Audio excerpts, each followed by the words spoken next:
our country, our future, our future. Biafra now our only hope.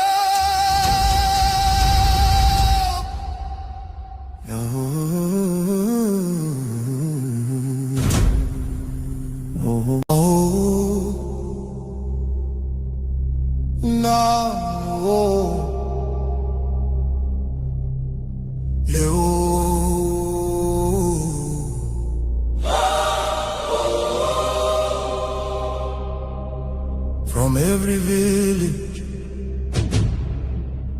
every city, from homeland to diaspora, hope is rising again.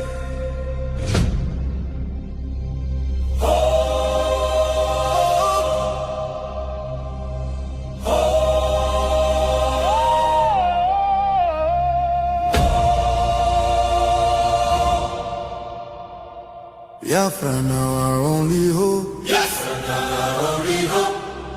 Hope for today, hope for tomorrow. No more pain, no more sorrow.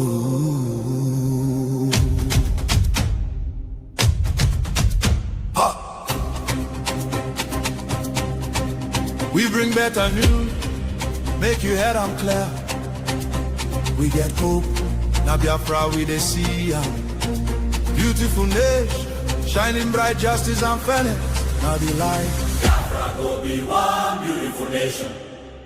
Every Biafran go enjoy true freedom. Fine, fine country, shining nation. Justice and fairness. Justice and fairness. Everybody equal, one love for rich and poor. Leader or citizen, no different, justice go speak with confidence. No pressure, no discrimination, rule of law for the nation. Truth and justice go reign forever. Biafra go get strong and better. Where your home? Biafra. Who be your home? Biafra. Waiting be your country. Biafra. No more suffering and smiling, no more fear, no more hiding. Respect and dignity for all. Every citizen standing tall. Free education, rich university, healthcare for every community. No more dying, because no money. Life go better for everybody. Biafra now our only hope. Biafra now our only hope. Stand up now, make we claim our Biafra now our destination. Women go deliver safe for hospital. Citizen go get support every month. Better roads go connect every city. Modern railways and airport. Clean water go flow for house. Electric light go shine every night. Security go protect every family. Day and night. Everything go right. You fit waka free for midnight. Go your road without fear. Kidnapping and violence disappear. Peace and progress everywhere. Mama and papa go get retirement benefits. Nobody go kill you for Biafra and go free. Now wahala, the person don't buy for him head. Oil and gas beneath our ground. Now the people wey get the land go control them. Resources go serve the people. Prosperity go spread for all. Anything we dey for our land. Now our citizens go manage them. Development go reach every corner. Nobody go suffer again. No vote buying, no rigging game. Election fair and play. One woman, one vote. One man, one vote. Your voice go matter every day. Biafra now our only hope. Biafra now our only hope. Hope for today. Hope for tomorrow. No more pain, no more sorrow.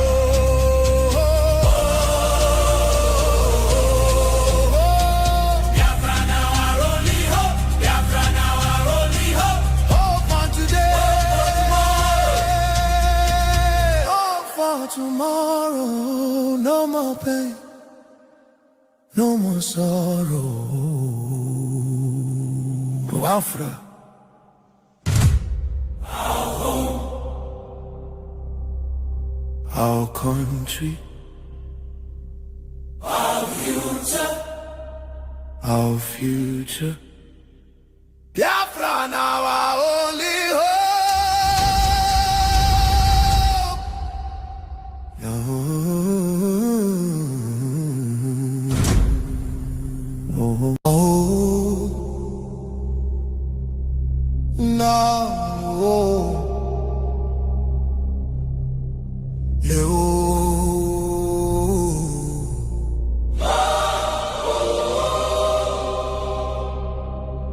From every village,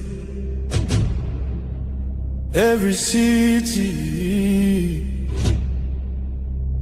from homeland to diaspora, hope is rising again.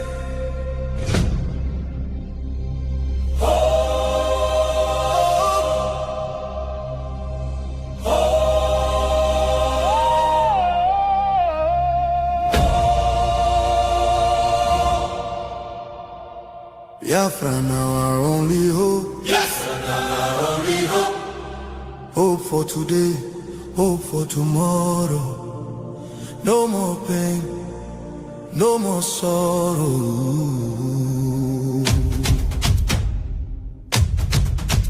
Ha! We bring better news, make your head on clear. We get hope, now Biafra we dey see am. Beautiful nation, shining bright justice and fairness. Now the light. Biafra go be one beautiful nation. Every Biafran go enjoy true freedom. Fine, fine country, shining nation. Justice and fairness. Justice and fairness. Everybody equal, one law for rich and poor. Leader or citizen, no different, justice go speak with confidence. No oppression, no discrimination, rule of law for the nation. Truth and justice go reign forever. Biafra go dey strong and better. Where your home? Biafra, who be your home? Biafra, waiting be your country. Biafra. No more suffering and smiling, no more fear, no more hiding. Respect and dignity for all. Every citizen standing tall. Free education, rich university, healthcare for every community. No more dying, because no money. Life go better for everybody. Biafra now our only hope. Biafra now our only hope. Stand up now, make we claim our Biafra now our destination. Women go deliver safe for hospital. Citizen go get support every month. Better roads go connect every city. Modern railways and airport.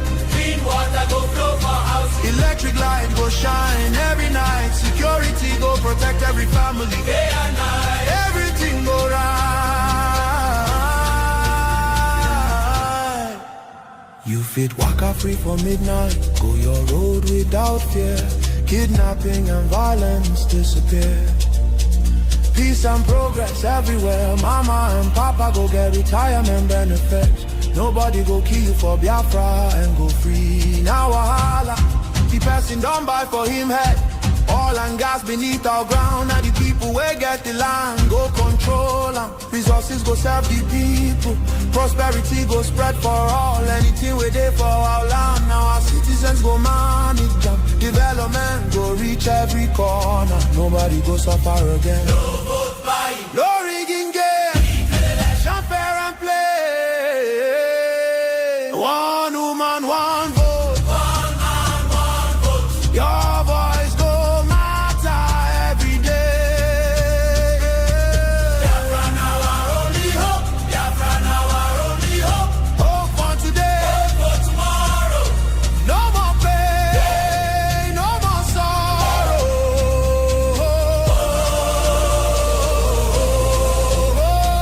Biafra now our only hope. Biafra now our only hope. Hope for today. Hope for tomorrow. No more pain. No more. Biafra.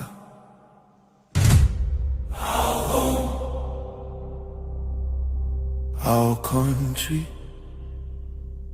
Our future. Our future. Biafra now our only hope.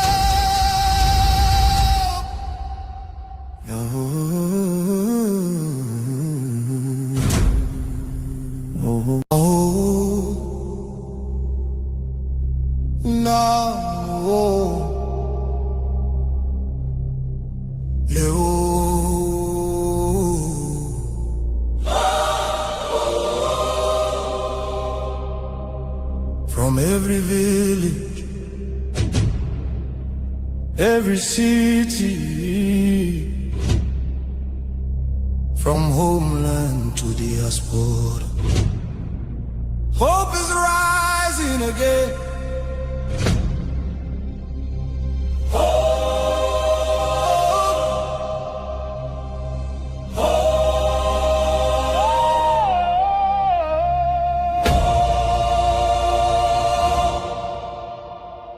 Biafra now our only hope. Yes, now our only hope.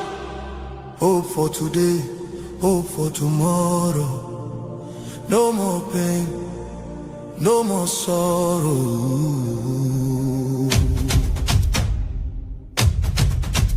Ha! We bring better news, make you head on clear. We get hope, now Biafra we dey see ya. Beautiful nation, shining bright justice and fairness. Now the light. Biafra go be one beautiful nation. Every Biafran go enjoy true freedom. Fine, fine country, shining nation. Justice and fairness. Shining nation. Justice and fairness. Shining nation. Constitution say. Everybody equal, one love for rich and poor. Leader of citizen, no different, justice go speak with confidence. No pressure, no discrimination, rule of law for the nation. Truth and justice go reign forever. Biafra go get strong and better. Where your home? Biafra. Who be your home? Biafra. Waiting be your country. Biafra. No more suffering and smiling, no more fear, no more hiding. Respect and dignity for all. Every citizen standing tall. Free education, rich university, healthcare for every community. No more dying, because no money. Life go better for everybody. Biafra now our only hope. Biafra now our only hope. Stand up now, make we claim our Biafra now our destination. Women go deliver safe for hospital. Citizen go get support every month. Better roads go connect every city. Modern railways and airport. Clean water go flow for house. Electric light go shine every night. Security go protect every family. Day and night. Alright. You fit waka free for midnight. Go your road without fear. Kidnapping and violence disappear. Peace and progress everywhere. Mama and Papa go get retirement benefits. Nobody go kill you for Biafra and go free. Now wahala, the person don't buy for him head. All and gas, need our ground. And the people who get the land, go control them. Peace for all, anything we did for our land. Now our citizens go manage them. Development go reach every corner. Nobody go suffer again. No vote buying, no rigging game. Fair and play. One woman, one vote. One man, one vote. Your voice go matter every day. Biafra now our only hope. Biafra now our only hope. Hope for today. Hope for tomorrow. No more pain, no more sorrow.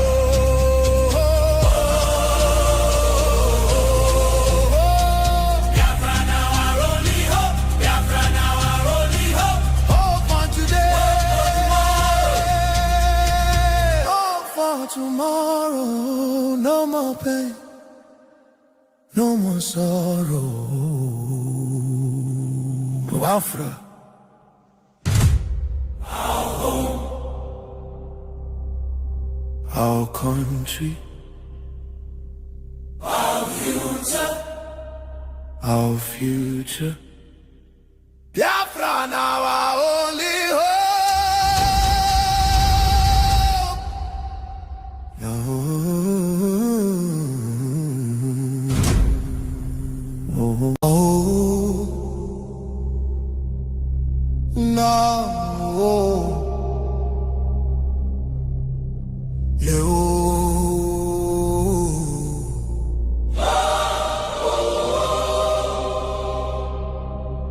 From every village,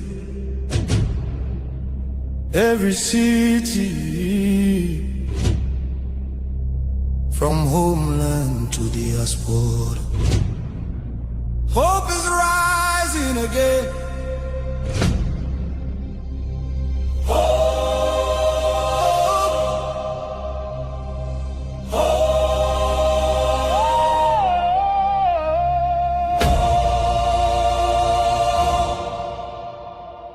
Biafra now our only hope. Yes, our only hope. Hope for today, hope for tomorrow. No more pain, no more sorrow.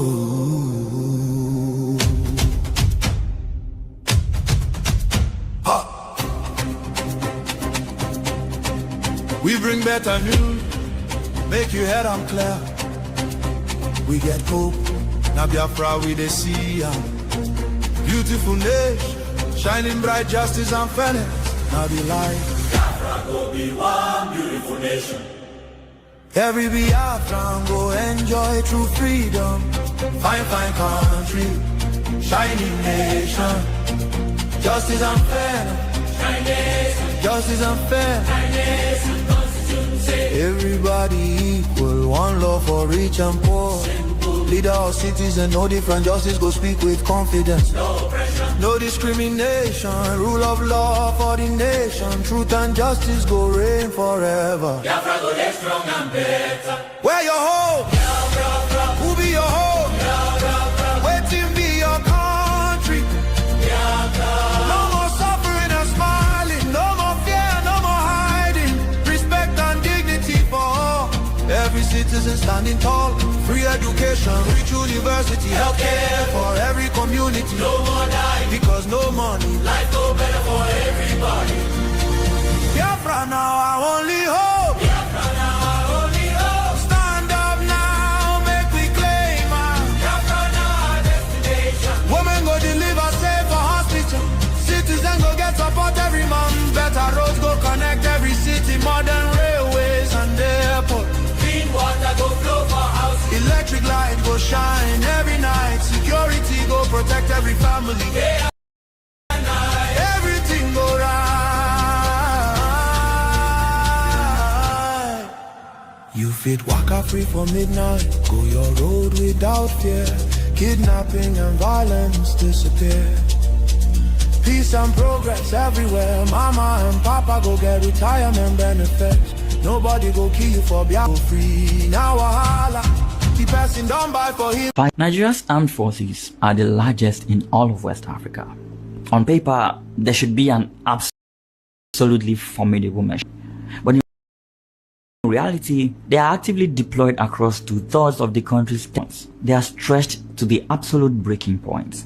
The THEM.FUND Center, a global security intelligence group, revealed that massive embezzlement of weapons fund, terrible living conditions for troops, and sheer logistical sabotage have completely gutted the military's ability to actually hold territory. And because of this, a deadly pattern keeps repeating across Borno State. Insurgents attack a remote military base. The soldiers stationed there, widely understaffed and often fighting with broken equipment, are forced to either flee or be overrun.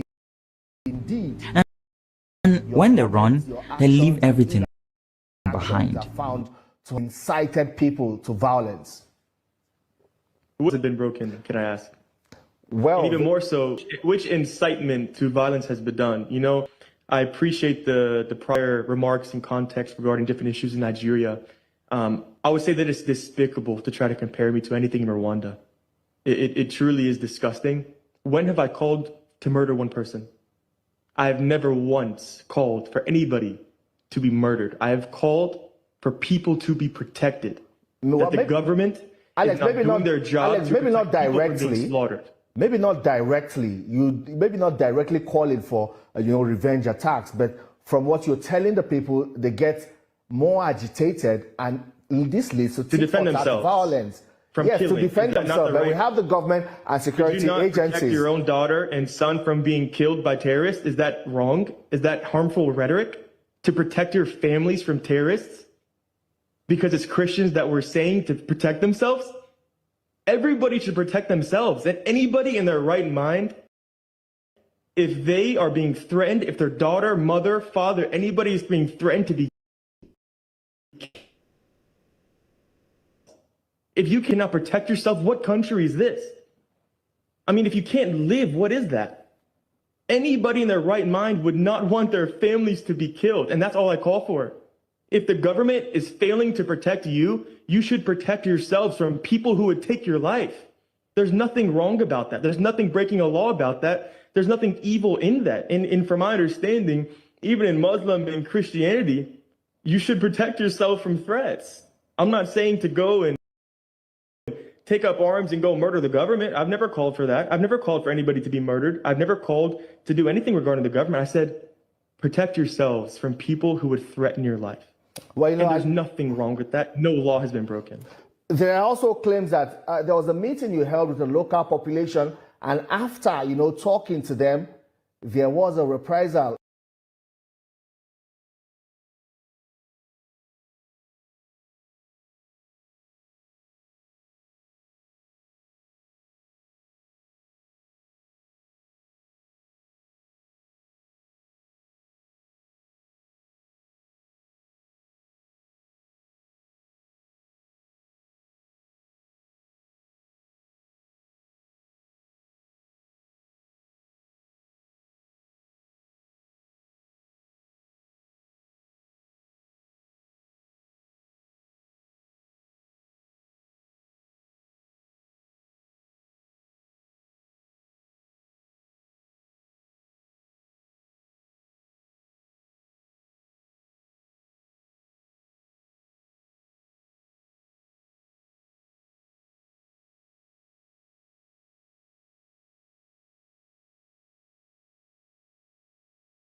Voice of truth for every generation. Voice of Biafra. Afro Biafra. From the land of the rising sun, from the land of courage, from the people of truth, rising above every silence, speaking hope to the world. Voice of Biafra. Voice of freedom, Voice of truth for every generation. voice of Biafra, Voice of Biafra. voice of courage. Rising sound of the nation. Who speaks for the people? Who carries the truth? Who rises for freedom? Who rises for freedom? Dependence of voice, Voice sound of truth. the voice of a rising nation. The voice of a rising nation.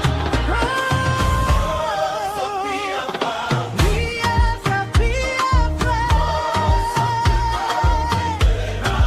Voice of Biafra, Voice of Biafra. voice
at that hearing and said, and I quote in part, that the phenomena of Boko Haram is one of discrediting the central government in power for services to the people.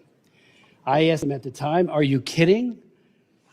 I responded by asking why Boko Haram abducts and rapes Christian girls and uses force and coercion, even death, to convert Christians to Islam.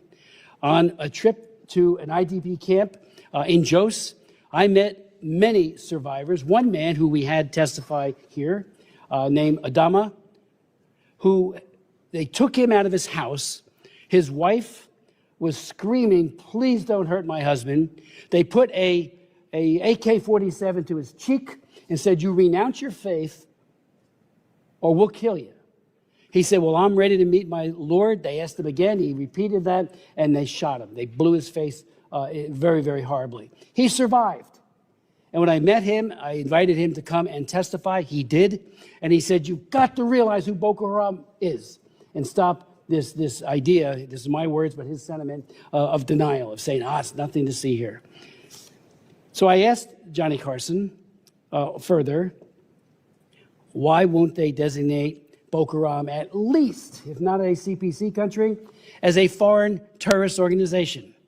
And he said they don't believe it. They're not a foreign terrorist organization. I worked on that for 3 years, additional hearings. On the day I was marking up my bill, and it was called the Boko Haram Terrorist Designation Act of 2013, to put Congress on record demanding an FDO designation, that day, the administration declared Boko Haram a foreign terrorist organization. I was very happy with it, but we could have done that 3 years earlier, maybe had found out what their sources of weapons and funding and everything else might have been, thereby, again, mitigating some of the harm. For too long, the world has looked away, a culture of denial, as radical Fulani militants, Boko Haram and ISIS West Africa have waged a relentless campaign of terror, murder, and displacement across Nigeria, including the states of Plateau, Benue, and Kaduna. According to Open Doors, and I just want to say something about Open Doors, I've worked with Open Doors for 40 years. I knew the founder, Brother Andrew, an absolutely honest and committed man, and that organization to this day continues to speak truth to power all over the world, including in Nigeria. Well, they have said, Open Doors, more Christians are slaughtered in Nigeria than anywhere else in the world. I co-chair the China Commission. I just left a hearing that we're holding over on the Senate side on religious persecution there, against everyone, against the Falun Gong, against the Christians, against the Buddhists in Xinjiang, not the Buddhists, the Buddhists in Tibet, and the Muslims in Xinjiang. And while they kill many, they incarcerate and harass more than they slaughter. These groups in Nigeria are doing just that, slaughtering. Another group has said over 52,000 Christians in Nigeria have reportedly been targeted and killed by Islamist extremists, while approximately 34,000 moderate Muslims have been murdered as well since 2009. And, you know, that is less focused upon. I raise it every time, and I hope we all will. They're killing those who don't conform to the radical Islamist view, and so they get killed too. I met with many imams on trips to Nigeria as well as here, and they say if we speak out, we'll be firebombed too. During a visit, there are 19,000 churches have also been attacked. More than 7,000 have been murdered in this year alone. During my visit to Jos in 2013, I visited many churches that have been firebombed in Jos. And I listened to the survivors and was moved almost to tears, and to tears with some, when they talked about the numbing loss and pain of losing loved ones. And the churches were decimated, each and every one of them, either by cars coming in and plowing everybody and destroying the physical, or by bombs, and of course always the ever-present AK-47. They pleaded with their own government and the world to end the cruelty and violence. And I've been raising it, as have many others ever since. About 5 million Christians have been displaced and forced into internally displaced persons camps within Nigeria and refugee camps at regional borders, according to an Inter-Society report. Open Doors reports, and again, I hope we can finally get beyond just saying nothing's to see here. While Christians used to be vulnerable only to Muslim-majority northern states, this violence continues to spread into the Middle Belt and even further south. The attacks are shockingly brutal. Many believers are killed, particularly men, while women are often kidnapped and targeted for what? Sexual violence, rape, and other abuse. More believers are killed for their faith in Nigeria than anywhere else in the world. These militants also destroy homes, churches, and livelihoods. And many people don't go to school anymore. One estimate is 10,000 schools have been closed due to this violence. The Nigerian government has a fundamental constitutional obligation to protect its own citizens. Yet the brutal reality is that the perpetrators of these crimes operate with impunity. The lack of accountability sends a chilling message that the lives of Christian farmers and their families are expendable. This failure has rightfully been called out by the President of the United States, President Trump, and Secretary of State Rubio. The United States must not stand by idly. I've introduced resolutions, and others have been introduced as well. Res 82, I had done that previously on 82, asking that the Biden administration, we had an interesting conversation and debate on that resolution. It did pass 26 to 21. And part of the argument that was made by Mr. Meeks and my very distinguished colleague to my left is that it's the President and the Secretary of State that needs to make that call, not us. I think we can encourage something. That's what it did. But nevertheless, now they've made the call. And I think we need to, double down and try to stop this. Res 860, which I've introduced, also calls on conditioning U.S. foreign assistance, and it must be tied to progress from the Nigerian government in preventing persecution, prosecuting perpetrators, and protecting all communities. Second, it would provide direct humanitarian assistance, especially the faith-based groups working on the ground in the Middle Belt. What we're hearing is that it's not getting through. People are hungry, so we need to make sure that they're helped. And third, we must impose targeted sanctions pursuant to the Global Magnitsky Act, using visa bans and access freezes against individuals and entities responsible for these gross human rights abuses. President Trump, as I conclude, said, Christianity is facing an existential threat in Nigeria. The United States cannot stand by while atrocities are happening in Nigeria. I yield to my good friend and colleague, Ms. Jacobs. Thank you, Mr. Chairman, and thank you to all of the witnesses who are going to be testifying today on conflict and religious persecution in Nigeria.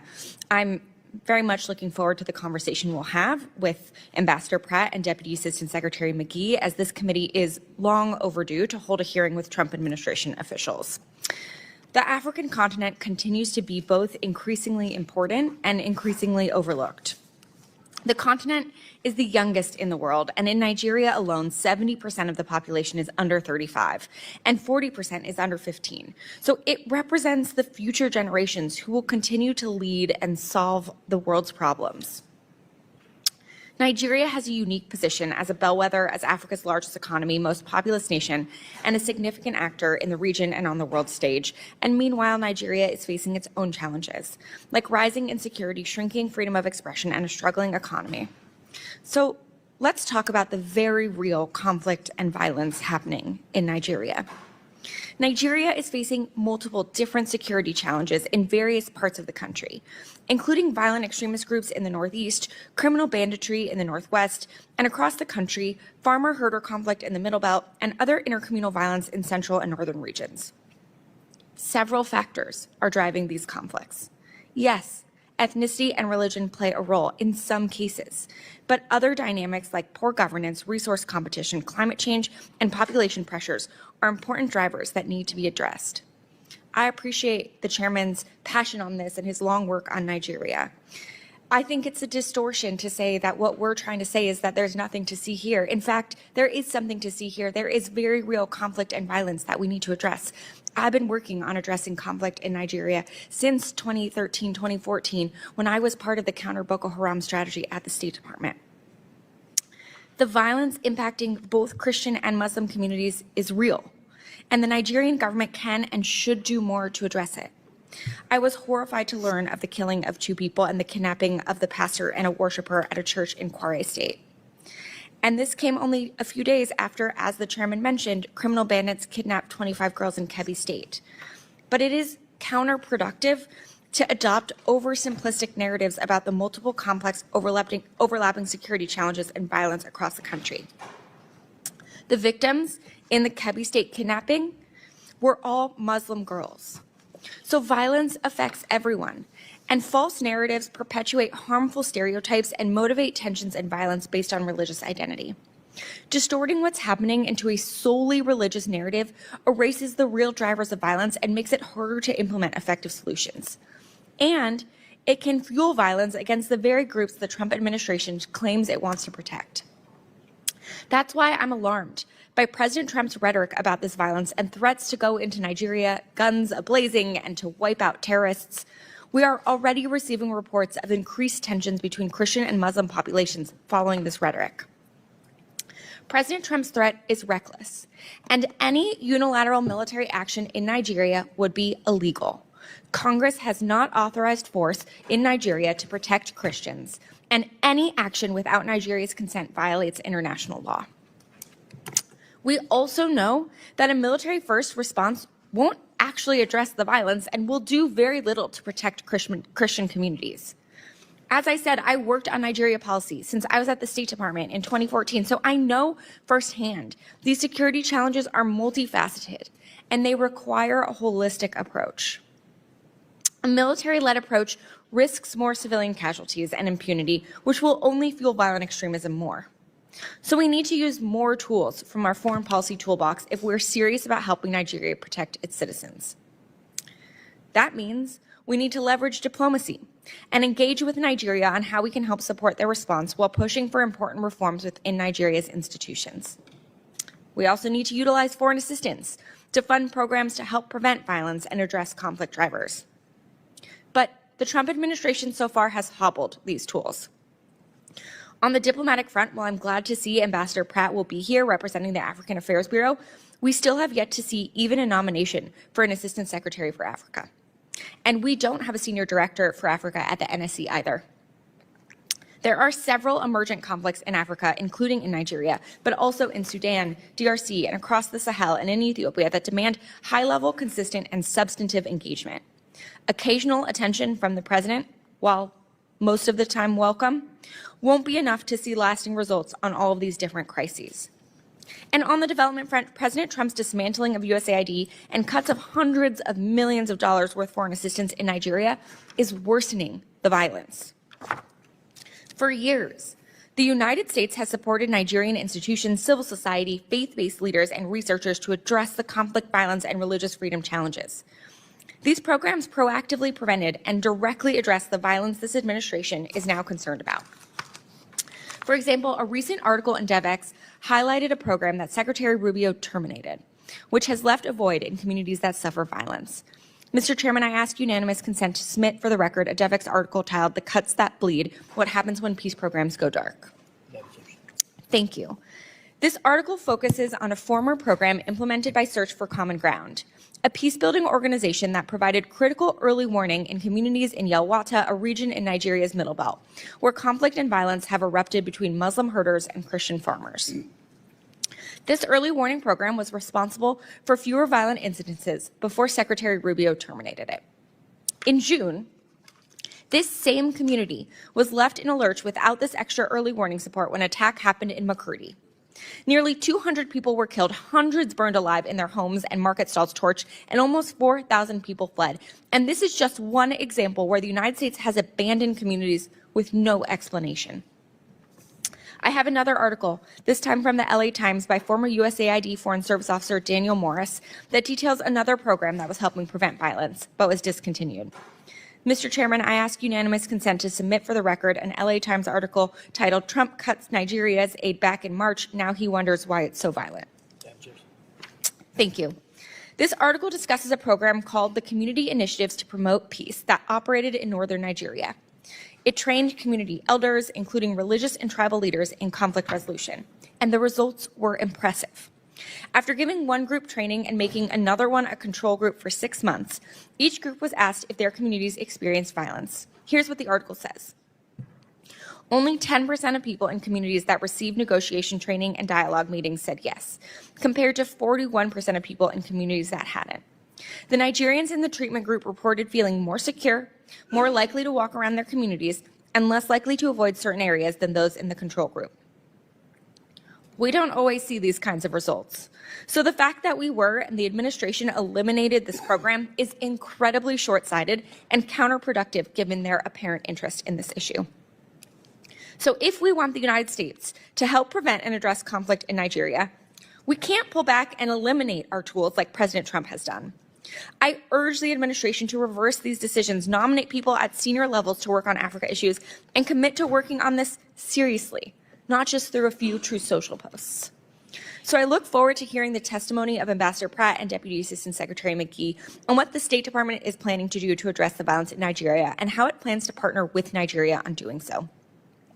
And lastly, while I'm glad we have our witnesses here to discuss Nigeria today, I would be remiss to not also raise Sudan, since this is our first time with the State Department witnesses in front of this subcommittee this Congress, and we still have not had a budget hearing. The situation in Sudan is horrific. And while I'm glad to see this war finally getting high-level attention from President Trump, I look forward to hearing from Ambassador Pratt about what the department's plan is to both make a deal that brings a lasting end to the war in Sudan and invest in a real peace process for the Sudanese people. Thank you. I yield back. We will now receive a testimony from Bishop Anagbe. He is leaving for a major speech in Germany, and will miss his flight if we wait until thankfully our two very distinguished witnesses from state have agreed, because normally the protocol is they go first, and I do thank them for that. But I'd like to welcome Bishop Anagbe back. He gave very compelling testimony back in March, and we all appreciated that very much. But he is in Benue State. He was ordained a Catholic priest in August of 1994, and Pope Francis elevated him to bishop in 2014. So, Bishop Anagbe, the floor is yours. Thank you very much, Mr. Chairman, Congressmember Chris Smith. The Most Reverend Wilfred Chikwa Anagbe, Bishop of the Catholic Diocese of Makurdi, Benue, Nigeria. Before the House Committee on Foreign Affairs, African Subcommittee, November 20, 2025. President Trump's redesignation of Nigeria as a country of particular concern, CPC, a serious, well-founded wake-up call. I am here this evening talking that because I have the privilege of witnessing, the privilege of experiencing. I'm not talking as a privilege of opinion. Mr. Chairman, ranking members, distinguished members of the subcommittee, thank you for inviting me back to testify on the escalating crisis of Christian persecution and genocide in Nigeria. 6 months ago, precisely on 13th March 2025, when I last appeared before this committee, I warned that the situation was there and demanded urgent attention. Tragically, the past half year has proven those warnings understated the continued attack on vulnerable Christian villages by the Fulani ethnic militia and their counterparts, both in the Middle Belt of Nigeria and elsewhere in the country. Since my testimony in March 2025, credible reports from organizations monitoring religious freedom, including Open Doors and our own Justice, Development and Peace Commission in Makurdi Diocese, have documented continuing attacks on Christian villages, especially in the Middle Belt states of Benue and Plateau, perpetrated by the Fulani militia. Thousands more have been displaced, some adopted or subjected, with entire villages razed and churches destroyed. My own village of Aondana in Gwe West local government was attacked and several of my relatives killed on May 22nd, 2025. An entire convent of Reverend Sisters of the Clarisha Missionary was displaced, along with the local Catholic parish. Within the days following that attack, nearby villages like Naka also witnessed attacks. In fact, on the 24th May 2025, one of my priests, Father Solomon Atongu, was shot and left to die in the pool of his blood, while those traveling with him were adopted. Though he survived the attack, he is unable to walk freely because he has a broken bone. A few weeks before, on Palm Sunday, April 13, 2025, with the attack occurring late that night or into the early hours of April 14th, Fulani militants launched a coordinated assault on Christian communities in Plateau State, Nigeria, primarily targeting the village of Zike in the Basa local government area near Jos. This incident was part of a broader wave of violence in the region during Holy Week, targeting Christians as they prepare to celebrate one of the most holy, important feasts in our church. In my own, you are all familiar with the massacres of Saturday, 13th June in Yellowwater, where 278 persons, men, women, and children were killed in a manner too gory to describe here by people shouting Allah Akbar, while slaughtering their victims. It took the prayers of the Holy Father Pope Leo XIV on Sunday, June 14th, for the government in Nigeria to even acknowledge this evil. Even so, the federal government still seeks to downplay the numbers and has yet to properly care for the survivors, even as I speak. Adoptions of clergy and laity remain rampant. Priests and pastors are prime targets for elimination. On 17th November 2025, another priest from Kaduna Archdiocese was kidnapped while his brother was shot dead and others taken into captivity. On the same day, a school was attacked in Kebbi State with many kidnapped, and the vice principal of the school was killed. Reports are also rife of the capture of a brigadier general of the Nigerian army with some army officers and soldiers by the Islamists.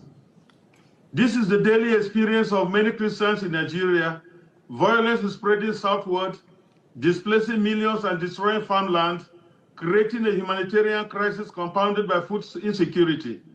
Attacks by Fulani militants, Boko Haram, Islamic State of West African province, ISWAP, have intensified not only in the Middle Belt and northern states, but spreading southward and targeting Christian communities with impunity. We hoped the CPC designation by President Trump at the end of October might stabilize the situation, but instead it is deteriorating into one of the most later periods of for Nigeria Christians in recent memory. Like it is now commonly acknowledged, Nigeria remains the deadliest place on earth to be a Christian. More believers are killed there annually than in the rest of the world combined. Yet, perpetrators face little accountability, and the Nigerian government's response since the CPC designation is to unleash vain glory speakers and willing tools to spin the narrative and make false equivalencies about Muslim deaths. But I would like to ask the question here, who is killing the Muslims up north? Is there any Christian militia displacing millions and occupying lands in Nigeria? The government of Nigeria's silence and refusal to engage in the fate of continued killings and displacements has deepened feelings of abandonment among the people. The national leadership appears disengaged, treating the Christian genocide reports as a non-issue instead of considering it a national emergency. This lack of political will undermines trust in government institutions and fuels perceptions of complicity or indifference. Mr. Chairman, honorable members, allow me to briefly mention another point so close to my heart, the humanitarian and social impact of this genocide. In the Middle Belt alone, millions of internally displaced persons remain in camps, unable to return to their ancestral lands. This threatens cultural continuity, religious and economic survival. The psychological trauma of survivors of these attacks is immense, with little access to counseling or rehabilitation. Widows, orphans, and survivors face ongoing threats. Girls and women endure sexual violence as a weapon. So many others resort to unsafe coping mechanisms for daily sustenance, destroying families, guarantees that no more Christian will be born from so many traumatized women. This is one of the elements of genocide, securing the disappearance of a group by longer-term measures other than murder. Without quick intervention, Christianity risks elimination in parts of northern and middle belt Nigeria within a very short time. Let me put it on record here that on behalf of millions of Christians in Nigeria and in the diaspora, we want to thank President Donald J. Trump for his bold leadership in designating Nigeria as a CPC. I commend you, Mr. Chris Smith, and this subcommittee's ongoing leadership and the recent U.S. designation of Nigeria as a country of particular concern. It is a vital step, but must be backed by serious action. 1. Using the Magnitsky Act for targeted sanctions on Nigerian government officials and others tolerating or condoning Islamic violence in the country. Tie security and other development or humanitarian aid to measurable protection improvements. Expand humanitarian support for IDPs. The IDPs must return to their ancestral homes and lands with security guarantees by the Nigerian government. They must also be supported to rebuild their economic livelihoods and enjoy basic services such as education and sanitation. Support bills like the Nigerian Religious Freedom Accountability Act to hold perpetrators accountable. This point cannot be overemphasized because it is impunity that fuels the violence we suffer. Irrespective of who are being killed, the prime question is, are there killings in Nigeria? And the government should stop it. International advocacy, work with allies to praise Nigeria at the UN and ensure discriminatory laws and blasphemy laws are eradicated or expunged from the Constitution. Closing call to action. The CPC designation has brought immense joy, hope, and spiritual resilience to communities under siege in the Christian faith-based organizations remain among the few sources of relief and encouragement, filling the vacuum left by government inaction. However, the church alone cannot stop the killings. It requires coordinated political, military, and humanitarian intervention. Mr. Chairman and members, the blood of Nigerian Christians cries out to you people. We cannot afford to wait any longer. Renew hearings, pass binding legislations, and use every tool of U.S. influence to demand change. America remains the only country in the world with an International Religious Freedom Act. America has a unique role in defending religious freedom globally. Please enact concrete actions according to the CPC designation. We all know that inaction emboldens the extremists even more. Thank you for listening. I welcome you for this. Thank you very much, and God bless you. Bishop Adabe, thank you so very, very much for your testimony, for your leadership at great risk to yourself and so many of your priests and diocesan folks. I do thank you, and I wish you well on your trip, and I hope you make your plane. Thank you so very much. It now falls to me as a great honor to introduce our two witnesses from the administration, and they're on their way in right now. Okay. While we're waiting for them to be seated, I would ask. No, I got it. They got it. Good.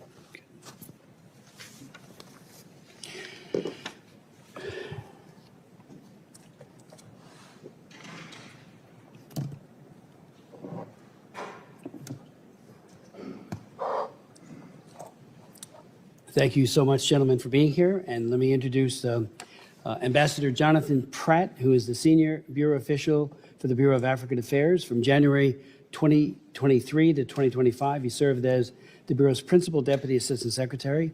Prior to that, he was U.S. Ambassador to Djibouti from 2021 to 2023. He is a recipient of the Presidential Rank Award, a Distinguished Honor Award, the Director General's Award for Reporting, and the James Clement Dunn Award for Excellence, and he has spent a lifetime working very effectively on African issues. Thank you, Ambassador Pratt, for being here and testifying. Then we'll hear from Jake McGee, who joined the Department of State in April of 2025 as Deputy Assistant Secretary in the Bureau of Democracy, Human Rights, and Labor. Prior to joining the department, Mr. McGee was an attorney at the global law firm in Washington, D.C., and spent several years in the Middle East as an executive recruiter and taught English in a refugee camp in northern Jordan. Without objection, your full bios will be made a part of the record. Ambassador Pratt, the floor is yours.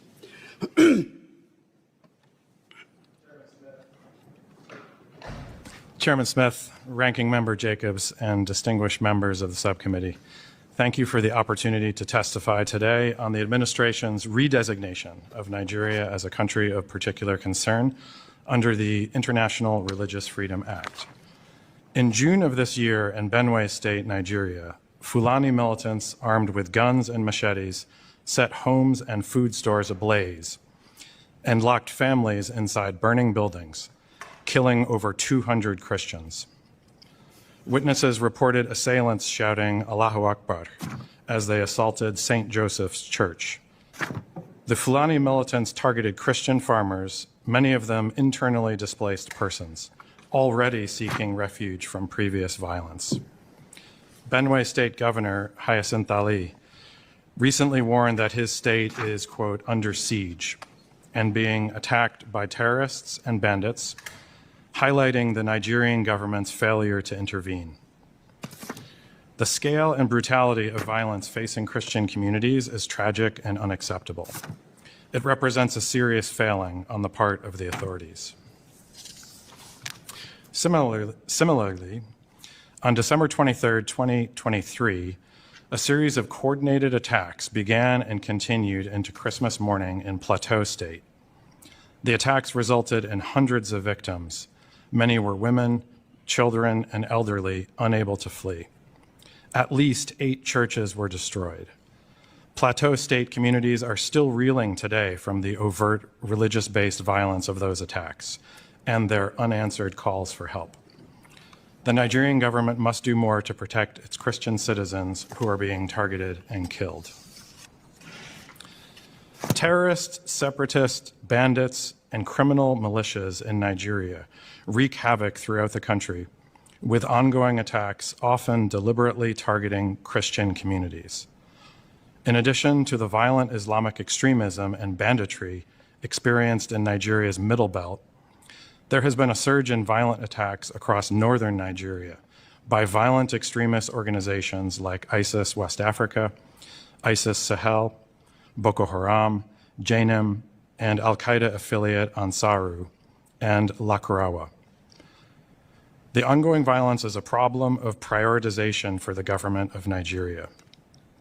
Although its military and police are engaged in taking significant losses in their counterterrorism efforts in the Northeast, the Nigerian government has not done enough to effectively combat violence in the Middle Belt, protect Christian communities, or hold perpetrators accountable. The intent of the administration's approach is to raise the protection of Christians to the top of the government of Nigeria's priorities, especially in the Middle Belt. Nigeria is a key regional partner, Africa's largest democracy and most populous nation, with whom we share economic and security interests. It is in the United States' interest to work with the Nigerian government on a plan of action to strengthen security for at-risk Christian communities and Nigerians of all faiths whose ability to practice their faith is put in jeopardy by endemic violence and terrorism. We welcome Nigeria's willingness to cooperate following the CPC designation. We look forward to seeing these commitments put into action. The Trump administration is developing a plan to incentivize and compel the Nigerian government to better protect Christian communities and improve religious freedom. This plan will consider U.S. state and Treasury engagement on sanctions, as well as possible Department of War engagement on counterterrorism and other efforts to protect religious communities. Secretary Rubio and Deputy Secretary Landau have engaged already with members of the Nigerian government on the importance of addressing the violence facing Christians in the Middle Belt. Ultimately, the President's decision underscores the administration's commitment to promoting religious freedom as a universal right and a fundamental freedom. The levels of violence and atrocities committed against Christians and communities of all faiths in Nigeria are appalling and threaten this universal right. We remain open to working together with the Nigerians but we also expect the Nigerian government to deliver results on the ground as proof of their commitment to this universal right.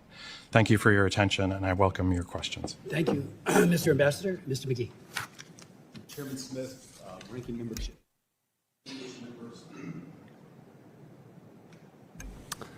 I'll start over. Chairman Smith, Ranking Member Jacobs, distinguished members of the subcommittee, thank you for the opportunity to join my colleague, Senior Bureau Official Pratt, to discuss the Trump administration's decision to redesignate Nigeria as a country of particular concern in accordance with the International Religious Freedom Act of 1998. President Trump's decisive action to designate Nigeria as a CPC made clear that the United States stands ready to champion the rights of Christians and protect them from religious persecution. The religious freedom situation in Nigeria is well documented in the annual IRF reports. The IRF Act, designed by Congress nearly 3 decades ago, establishes religious freedom as a U.S. foreign policy priority and mandates that the president call out religious freedom violators as a reflection of the importance our nation places on America's first freedom. As my colleague stated, the levels of violence and atrocities committed against Christians in Nigeria are appalling. Particularly in the Middle Belt, these attacks directly target Christian populations. Ample witness testimonies have confirmed attackers used religious language during their attacks and specifically targeted Christians for killing, abduction, and rape. It is clear Nigerians are being attacked and killed because of their faith, and the Nigerian government must uphold its duty to protect them. The United States stands with civil society and religious actors brave enough to speak about the tragic violence and discrimination they face in Nigeria.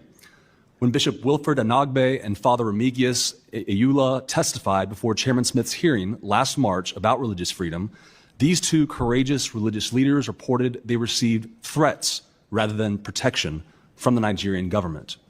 But the United States listened, and we will continue to listen and act until the Nigerian government protects religious freedom, strengthens its protections for vulnerable Christians, and holds perpetrators accountable. In addition to these failures, Nigerian officials also continue to prosecute individuals for alleged blasphemy, which stands in clear violation of Nigeria's obligation to safeguard free speech. Under the Sharia penal codes enforced in 12 of its states, Nigeria is one of only 8 countries in the world that allows for penalties up to execution for blasphemy, along with Iran and Pakistan, which have long been designated CPCs. When authorities detain individuals accused of blasphemy, the judicial process often takes years while they remain in prison, sometimes on death row. Mobs often take the law into their own hands with impunity. For example, in 2022, a mob killed Deborah Samuel Yakubu, a student of Shehu Shagari College of Education, Sokoto, in a heinous attack after she was accused of blasphemy. This young Christian woman's life was taken too soon, yet her murderers remain free.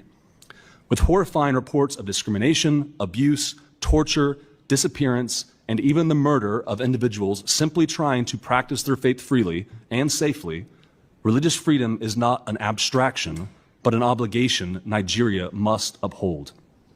This administration has heard the steady, clarion call from civil society and religious actors about the pernicious impact of the violence on religious communities.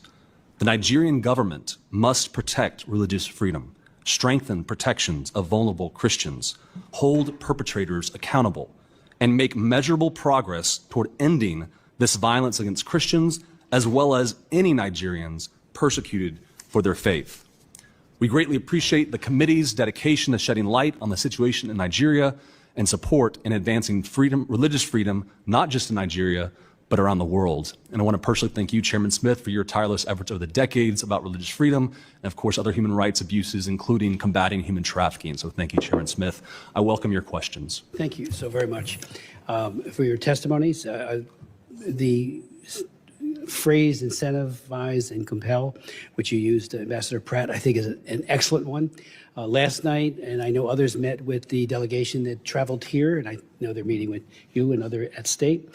The head of National Security Advisor, Rabuda, and his delegation, including the Attorney General, I raised the very significant issue of CPC is not forever. You can get off of it, and everybody who gets put on CPC, or especially including on the trafficking laws, and I wrote them, Trafficking Victims Protection Act, I wrote that in the year 2000. And I have met with more delegations who always say, not us. That's, somebody else is doing the trafficking, it's not us. There's always this culture of denial. And that goes for states that are allies who get put on that list, and that includes CPC, and as well as countries that are not necessarily our allies, like China, which is both a Tier 3 country for trafficking and a CPC country, and has been from the very beginning of implementation of Frank Wolf's famous law, the International Religious Freedom Act of 1998. So it's such a familiar refrain. And it flies in the face of evidence, and evidence is what it's all about. I mean, the prosecutorial discretion that is not shown in Nigeria to go after and to deploy detectives and protection capabilities from the police, it's just not there. We hear it so frequently, and if it is there, show us.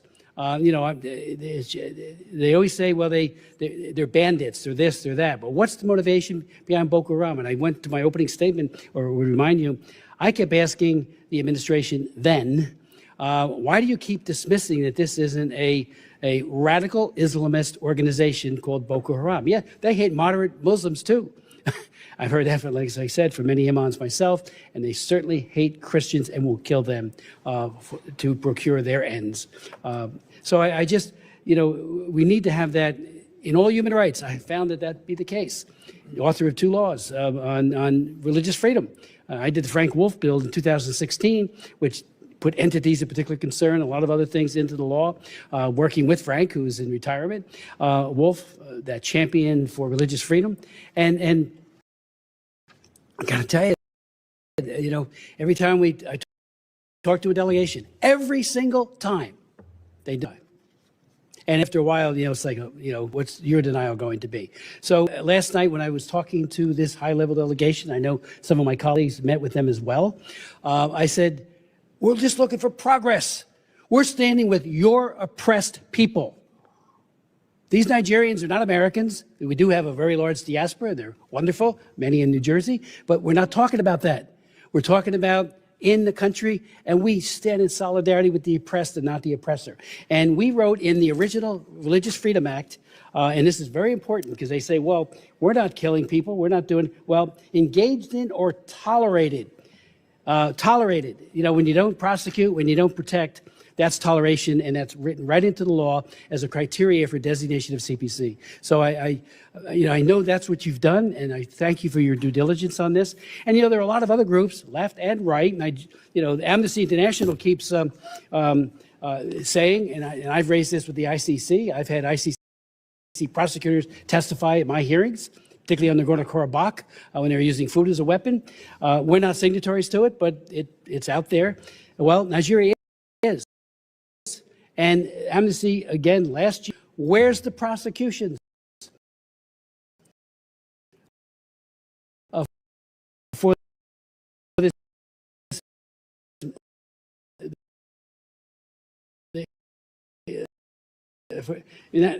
Nigeria, Amnesty International petitions the just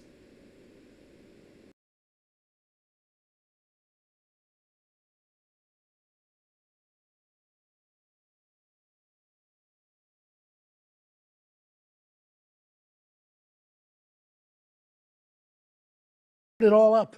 How many of you, where are the prosecutions? We hear from so many Christians that they dial into the police and nobody shows up. And then there's no investigation. One of my sons is a detective. You've got to do detective work. Find out who it is and put them into jail if they're guilty. And that's not happening. You know, they give some numbers. I remember with Nicholas Ceausescu, when I fought against the Securitate, we used to have people coming around this place saying, oh, he has no religious freedom issues. He allows churches. He was crushing the Jewish as well as the Christian communities through his Securitate, the secret police of Romania. So it's like we just see seeing this reframe over and over again. So if you might want to comment on that, because again, my argument last night to that high level delegation, we want you to succeed. We absolutely to rid yourself of this cancer that hates moderate Muslims. Well, thank you, Mr. Chairman. Well, as you and I discussed yesterday, the designation, we hope, will sharpen minds and sharpen attention to the issue. As you mentioned, there is a delegation already here now in Washington this week, a very senior delegation. They'll be meeting with the Deputy Secretary of State. They're meeting with Department of War officials as well. And the Secretary of State has directed us at the State Department to work with the Nigerian government on an action plan and to set up a task force to address this issue and use all of the tools that are at our disposal to focus minds and focus attention on this issue. Thank you. As you mentioned, Chairman, this is not a new issue. This has been going on in Nigeria for several years. President Trump designated Nigeria in 2020, and the previous administration removed Nigeria as a CPC in 2021 and 2022 and 2023. And so a CPC designation, as my colleague just mentioned, focuses the minds of people in Nigeria. It puts the onus on the government of Nigeria to take action to protect its own citizens, including people of all faiths, not just Christians. Muslim communities are affected as well, other communities. And so the CPC designation is a step that starts a conversation that leads to greater engagement with the Nigerian government, because ultimately this is their responsibility. Let me just, there is talk, while CPC is not a designation of genocide, there is a very cogent argument to be made that this is a genocide. And I remind people that, again, there's all this denial, I had 3 hearings on the Armenian genocide, and I had sitting right where you're sitting, Mr. McGee, an ambassador from Turkey, who said, if you recognize, and we had a good bipartisan effort going on this, if you recognize the so-called Armenian genocide, we'll throw you out of your base in Incirlik. And I said, what a great NATO partner you are. Who cite worries about securing Nigeria's wide open border, already asked for U.S. partnership in an effort to help, to quote, help flush out Fulani ethnic militia terrorists. I yield back. Mr. Moore. Thank you, Mr. Chairman. Thank you very much. And Ms. Shea, appreciate you highlighting the issue of the disarmament of Fulani militants. I think that certainly would be one of these solutions. Obviously, there's not a singular one. It's a multifaceted problem that's going on here in different regions of the country, and there's a lot of complexities to it. But as we've heard, I think, a couple times here, and I do agree with, there is an opportunity here for the Nigerian government to strengthen, deepen, and broaden their relationship with the United States if they will do that in coordination and cooperation with the United States government. When I met with the delegation, as Mr. Smith met with them as well, that was one of the messages that I gave to them, is that there is an opportunity here, but you're going to have to take that opportunity. And I am very hopeful that they will do that, because myself and Chairman Smith and President Trump, we've had enough of this. This cannot continue to go on in the manner that it has, and it now has the president's attention. And I do agree that, you get all this kind of information flying around out here that many times is not helpful. I recently saw the foreign minister was in some interview, I think it was Piers Morgan, and it was the same thing when they came here and some of us spoke to them, just disputing these numbers, right? I think the foreign minister said in the last 5 years, there's only 177 Christians have been killed. I don't think there's anybody that believes that, right? And I don't think that it's necessarily constructive on their part to try to downplay what's happening here. But Ms. Shea, I'd ask you, how do you think about the differences, though, in between some of these statistics that have been reported? Obviously, have non-governmental organizations that it seems to me have robust on-the-ground informational networks, and those offered by the Nigerian government. How do we have such a huge disparity in the numbers in between what we're saying or what some of these groups on the ground are saying, and then the foreign minister saying there's 177 Christians killed in the entire country of Nigeria over the last 5 years?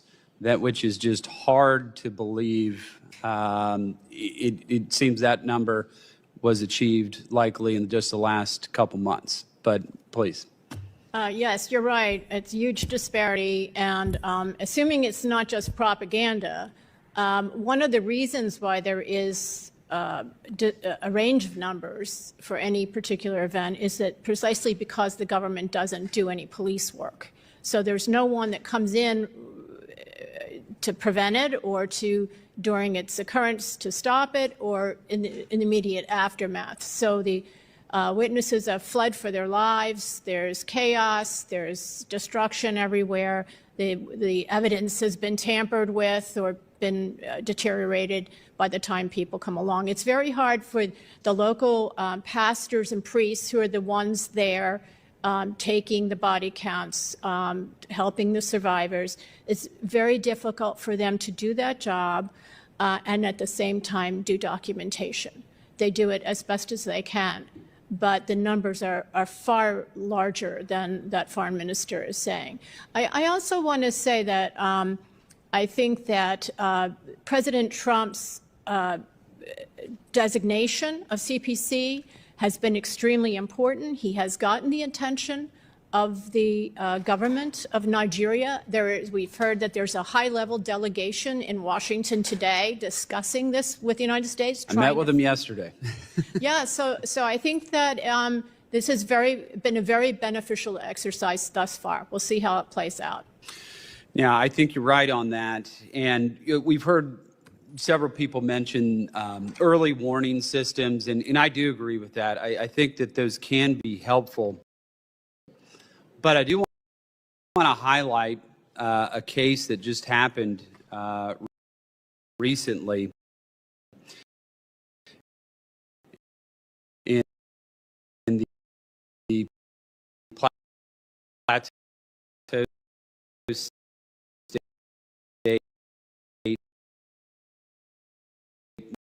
We had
parenthetically, that according to Amnesty International, April 2024, that over 1,700 children have been abducted since 2014, since the Chibok girls incident, 17 cases of mass abduction. But it's interesting that this piece that was written, this op-ed, and without objection, it'll be part of the record. Maureen Ferguson was appointed to the commission by Mike Johnson, the speaker. Asif Mahmood was appointed by Hakeem Jeffries. So there you have both sides of the aisle, both sides of the political, ideological spectrum, writing an op-ed about these girls and about this terrible sexual violence. So without objection, it is part of the record. And anything else that you'd like to say before we close? Thank you so much for your leadership, your comments today. I want to thank my colleagues, both sides of the aisle, for incisive questions. And we have much to do. The hearing is adjourned.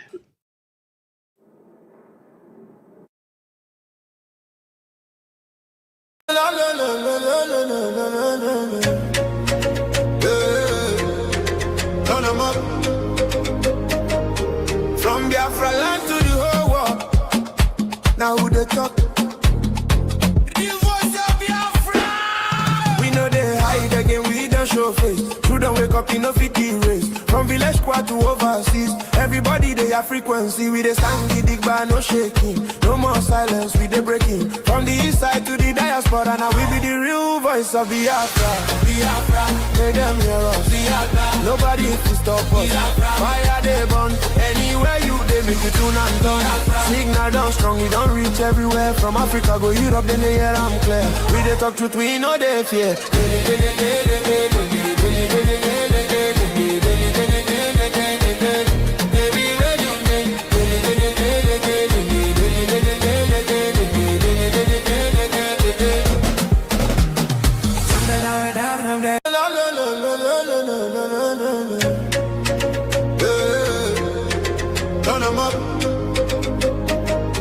From Biafra land to the whole world.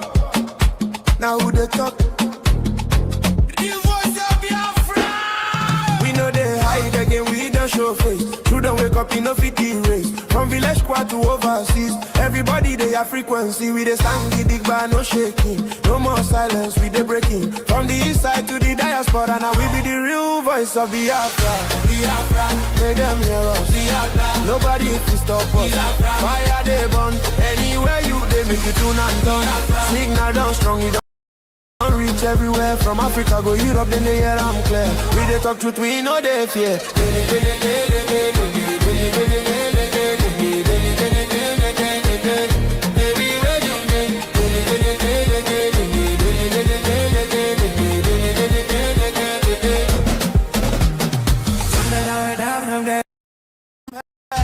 Oil and gas beneath our ground, and the people where get the land go control and resources go serve the people.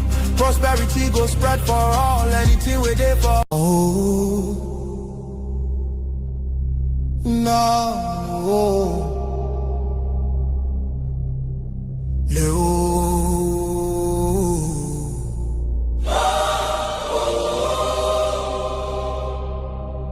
From every village, every city, from homeland to diaspora, hope is rising again.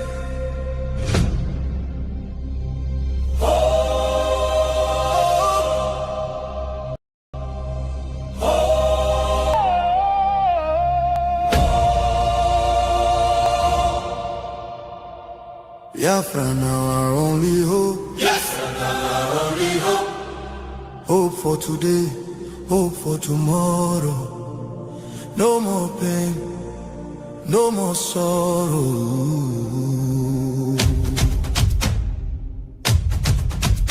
Ha! We bring better news, make you head on clear. We get hope. They see a beautiful nation, shining bright justice and fairness. Now the light. Biafra will be one beautiful nation. Every Biafran go enjoy true freedom. Fine, fine country. shining nation. Justice and fairness, justice and fairness. Everybody equal, one love for rich and poor. Our citizens, no different, justice go speak with confidence. No pressure, no discrimination, rule of law for the nation. Truth and justice go reign forever. Biafra go get strong and better. Where your home? Biafra. Who be your home? Biafra. Waiting be your country. Biafra. No more suffering and smiling, no more fear, no more hiding. Respect and dignity for all. Every citizen standing tall. Free education, rich university, healthcare for every community. No more dying, because no money. Life go better for everybody. Biafra now our only hope. Biafra now our only hope. Stand up now, make we claim our Biafra now our destination. Women go deliver safe for hospital. Citizen go get support every month. Better roads go connect every city. Modern railways and airport. Clean water go flow for houses. Electric light go shine every night. Security go protect every family. Day and night. Everything go right. You fit waka free for midnight. Go your road with kidnapping and violence disappear. Peace and progress everywhere. Mama and papa go get retirement benefits. Nobody go kill you for Biafra and go free. Now wahala, the person don't buy for him head. Oil and gas beneath our ground, and the people where get the land go control them. Resources go serve the people. Prosperity go spread for all. Anything we do for our land. Now our citizens go manage them. Development go reach every corner. Nobody go suffer again. No vote buying, no rigging game. Election fair and play. One woman, one vote. One man, one vote. Your voice go matter every day. Biafra now our only hope. Biafra now our only hope. Hope for today. Hope for tomorrow. No more pain, no more sorrow.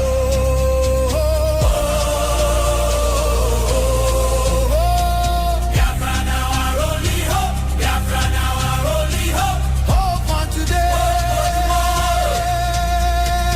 Hope for tomorrow. No more pain, no more sorrow. Biafra. Our home. Our country. Our future. Our future. Biafra now our only hope. No. Listen. Listen. Children of the rising sun. This is not. This is a call. Biafra. Your time has come. Biafra, I bring better news today. Make you listen well. No turn away. We get hope. Yes, We get hope. Where your hope? Now for Biafra we get hope. Biafra Go be one beautiful nation. Every Biafran go enjoy true freedom. Fine, fine country, shining nation. Justice and fairness be the foundation. No more fear. No more silence. No more oppression. Justice must speak. One constitution, everybody equal. Rich or poor, the same law go rule. Leader or citizen, nobody above. Truth and justice, not the power we love. No discrimination, no oppression again. Rule of law go stand till the end. Biafra.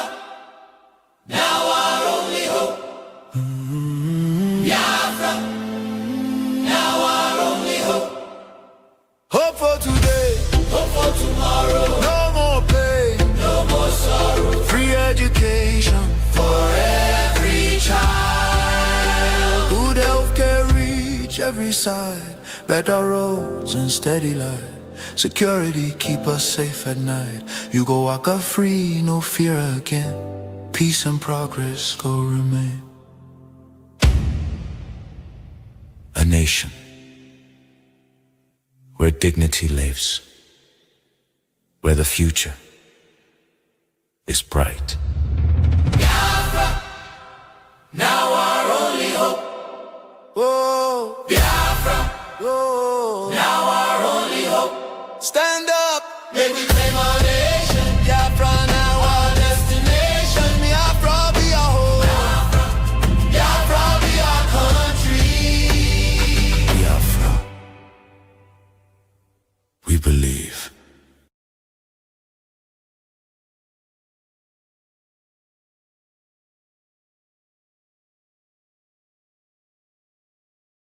Voice of Biafra.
We repeatedly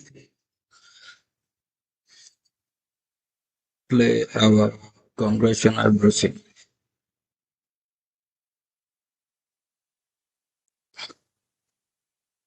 We all heard from Marco Rubin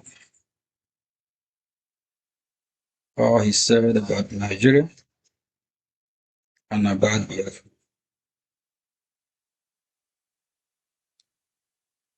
Biafra must be free. It is just a matter of time.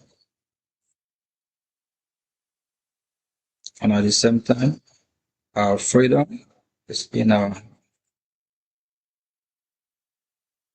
We as Biafrans, we are encouraged to do whatever we can do as human to be free. No one deserves to die worldwide. Every of God's creation deserves to live. No one has the right of violence or monopoly of violence. We only condemn those that have come to kill us, that have come to Islamize us, that call us infidel, that if we don't convert to Muslim, we will be killed. And for that reason, we Biafrans must fight for survival and also our existence.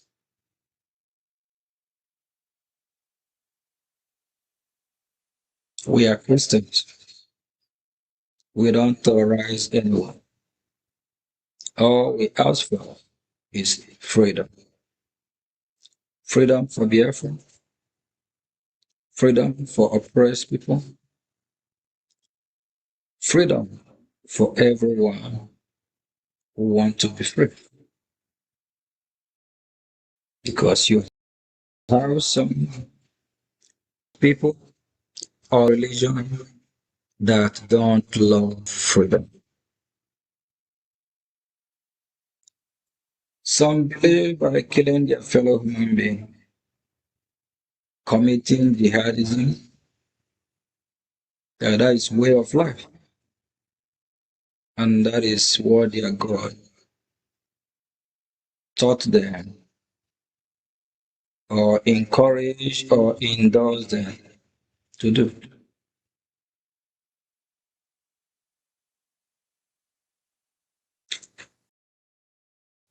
In the disgraced country called Nigeria, the government of Nigeria sponsor insecurity. They sponsor these terrorist groups.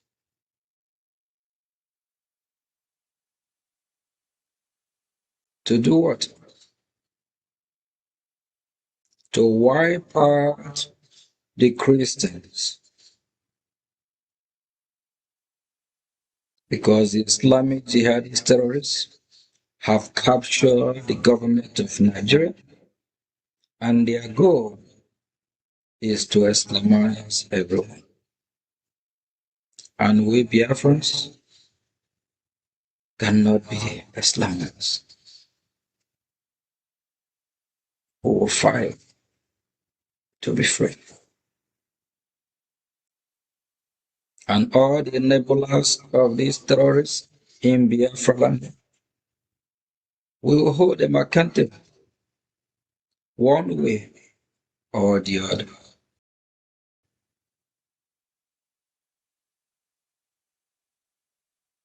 Like somebody like Salute, a terrorist man working for Nigerian government.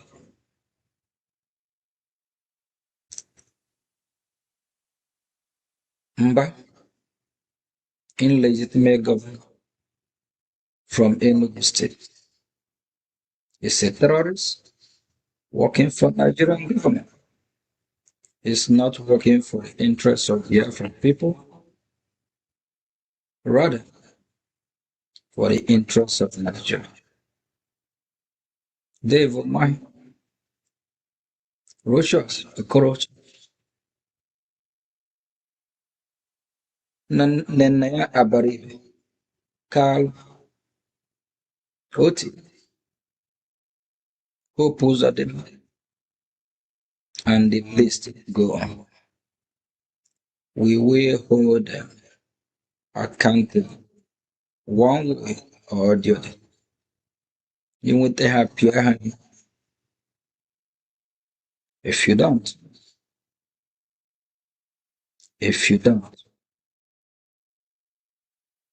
they will not let you to be free. These people have colluded with the Islamic jihadist terrorists of Nigeria. They work with these terrorists. People are no longer talking about Dangote. Dangote used his trailer.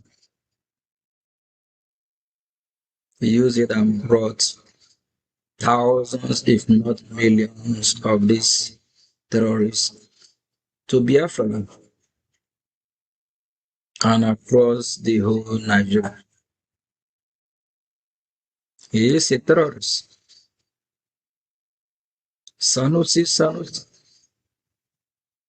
Emir of Sokoto, Kwankwaso, P2B, Tunubu. Are we talking about Shetiba, co-founder of Boko Haram? I have had several meetings with U.S. government officials and also educate them the need to hold these people accountable. Some of them are not aware that the Vice President of Nigeria is a co-founder of Boko Haram. And Boko Haram is designated as a terrorist organization. That is why shame to all the country working with Nigerian terrorists, United States of America, and Israel is exonerated from this. Do you know the reason why? Only these two great countries so far have stand up to condemn the genocide against the Christians in Nigeria and Biafra. These two countries are fighting for the interest of humanity.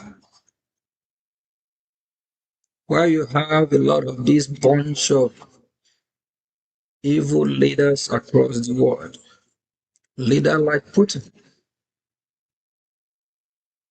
leader like Putin is actually one of the examples. Russia did not condemn the killing happening in Nigeria or in Biafra. China did not condemn it. Where is Turkey? Turkey did not condemn it. Rather, Turkey colluded with the Nigerian terrorist state. Turkey is also a terrorist state. They supply Nigeria arms. What about India? Why are they not condemning the genocide against Biafra, Christians, and Nigerian Christians? Why are all these countries not? Any country doing business with Nigeria terrorist state, that country is also evil.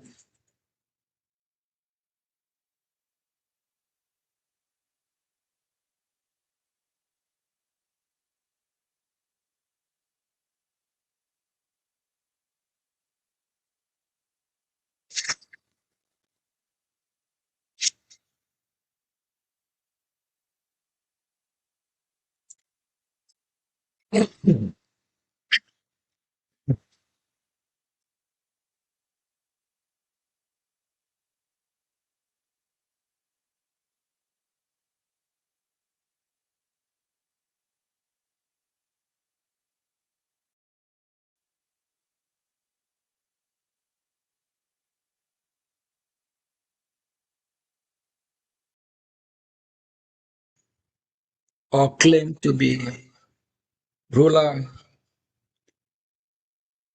of the masses.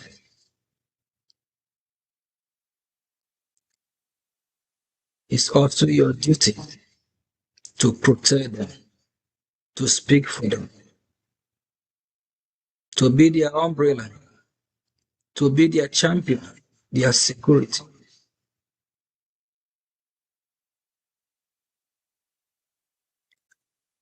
Biafra,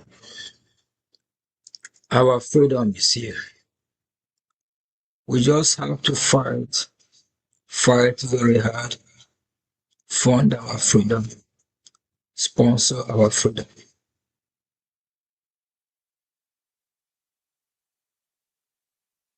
I want everyone to listen to this song again, and please pay attention what he's talking about. Be the foundation. No more fear. No more silence. No more oppression. Justice must speak. One constitution, everybody equal. Rich or poor, the same law go rule. Leader or citizen, nobody above. Truth and justice, now the power we love. No discrimination, no oppression again. Rule of law go stand till the end. Biafra, now our only hope.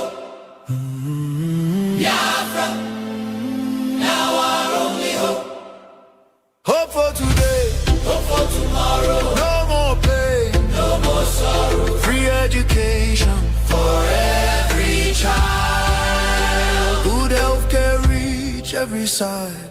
Better roads and steady light.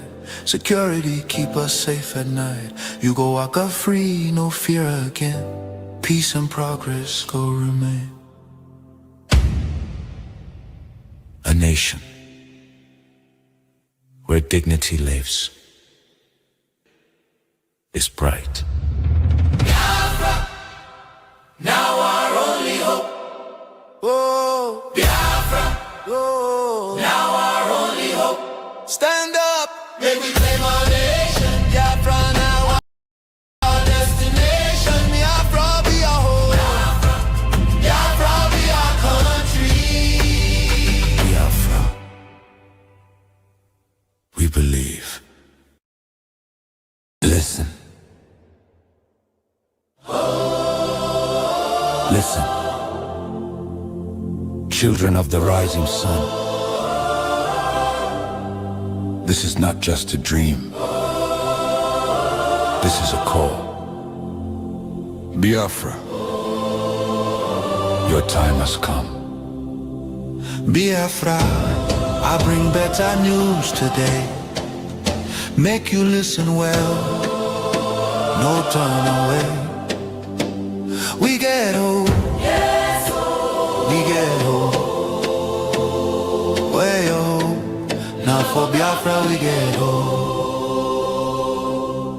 Biafra, Go be one beautiful nation. Every Biafran go enjoy true freedom. Fine, fine country, shining nation.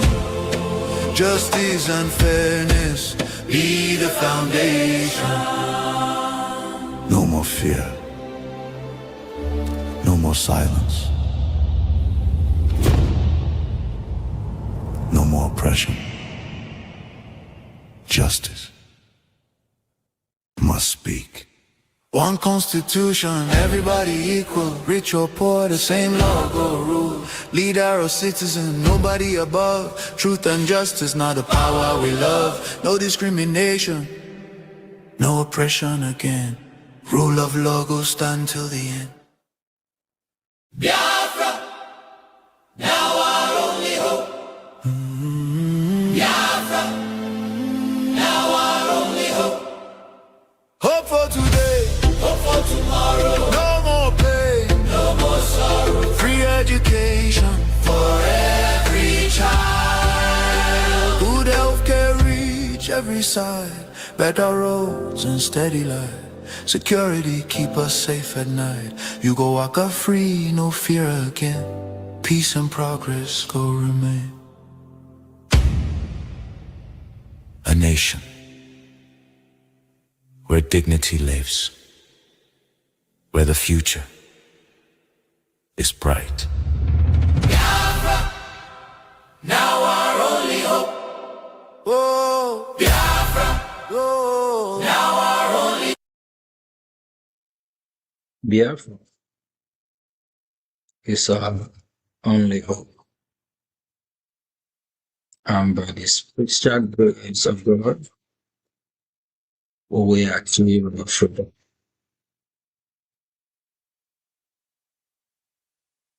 In Biafra, we have no security. The Biafran government will take care of our citizens.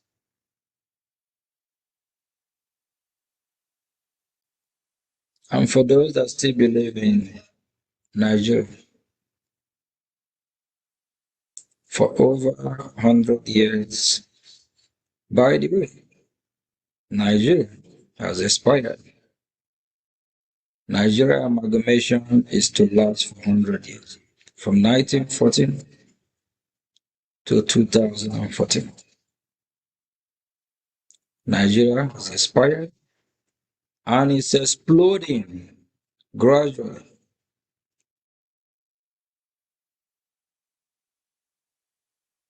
For over 100 years. You that believe in Nigeria, are you better off now living in Nigeria? Nigeria as a state? Is Nigeria able to provide you a better security.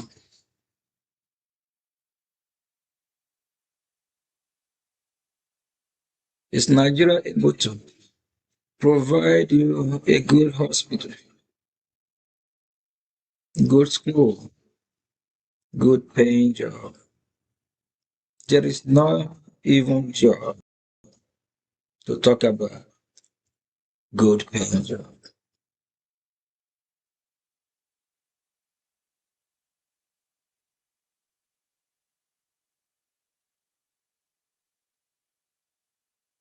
It's time we fight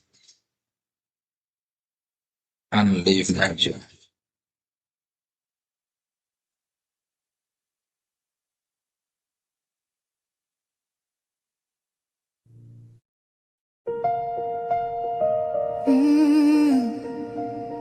Can you hear the cry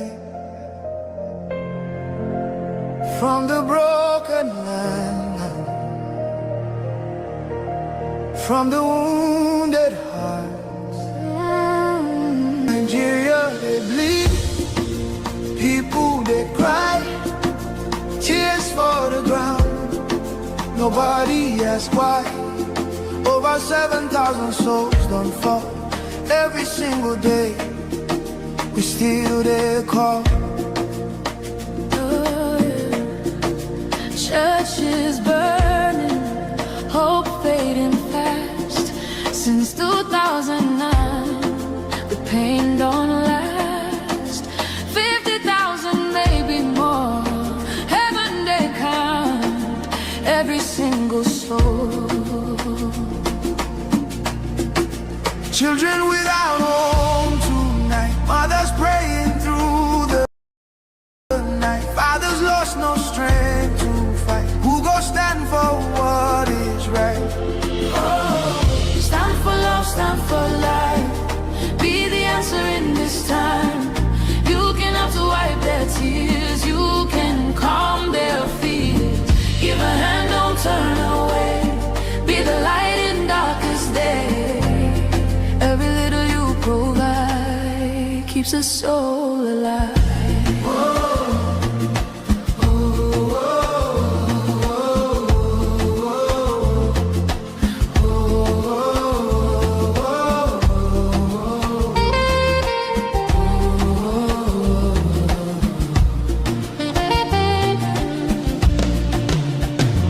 Millions roaming, nowhere to stay. No clean water, no food today.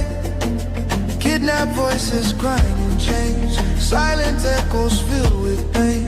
19,000 churches gone,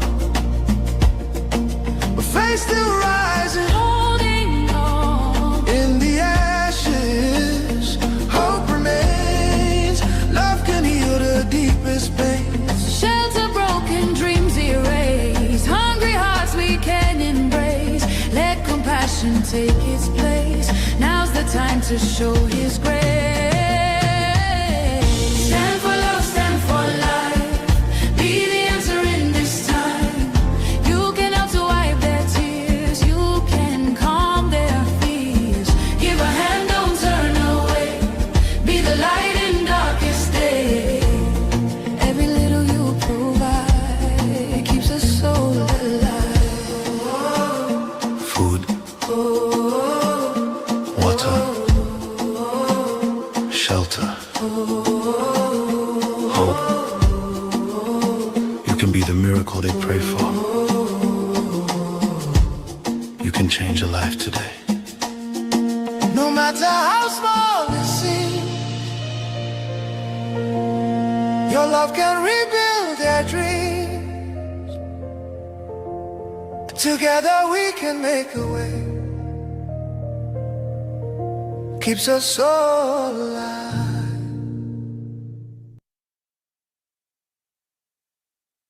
For those that say there's no Christian genocide going on in Biafra and in Nigeria,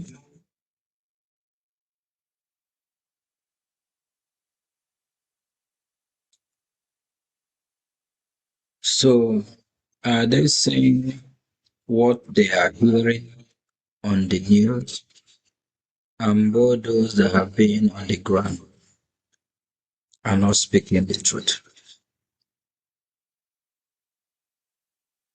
When churches have been bombed, when people are killed and massacred by gun, by machete, what do you call that?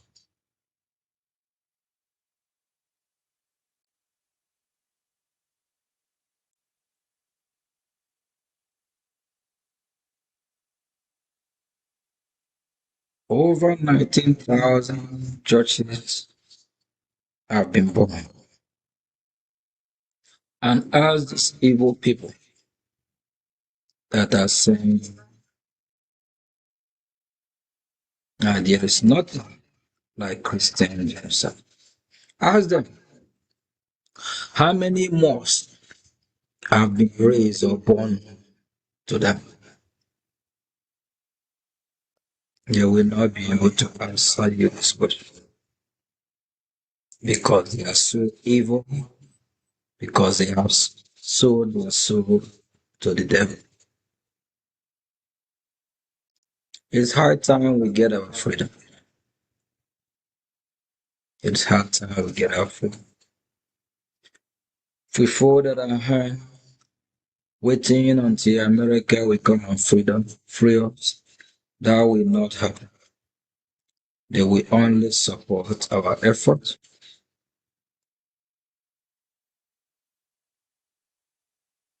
of which they have been doing it directly or indirectly. The only country that have condemned this Islamic jihadist terrorists. And for all the countries that are working with the Nigerian terrorist state, we will remember, we will not forget.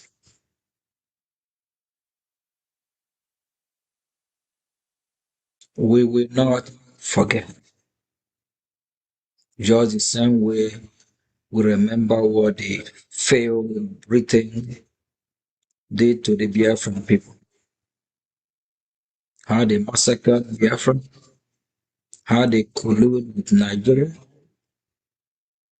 how they put blockage from the border between Biafra and Cameroon, of which millions of children are starved to death until today. The evil leaders of that country, their king, their queen, both Queen Elizabeth, the son Charles, all these evil people never condemn what their forefather did to the Biafran people. Rather, they start from where their parents stopped. Evil people. We will not forget it. Is it Russia? How Russia bombed and killed Biafrans. Come out Israel. And their sins will catch up upon them. Like the so-called former Great Britain, I don't think Britain is finding it easier this time around. Britain is falling gradually. Very soon, Britain will be worse than Somalia. They have committed a lot of atrocities. We in front of Great Britain to stand up, condemn their government, condemn the evil of their so-called elite. They have committed a lot of evil against this global community. or against this global war.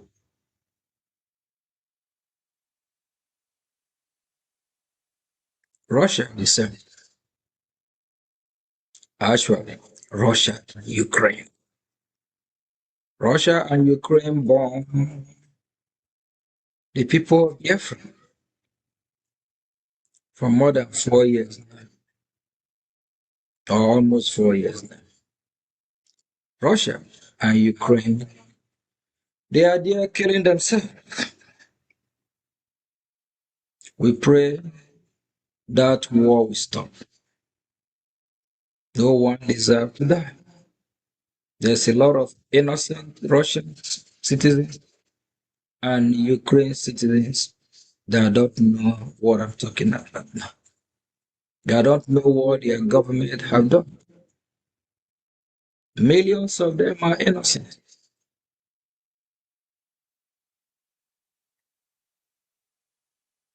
But who knows?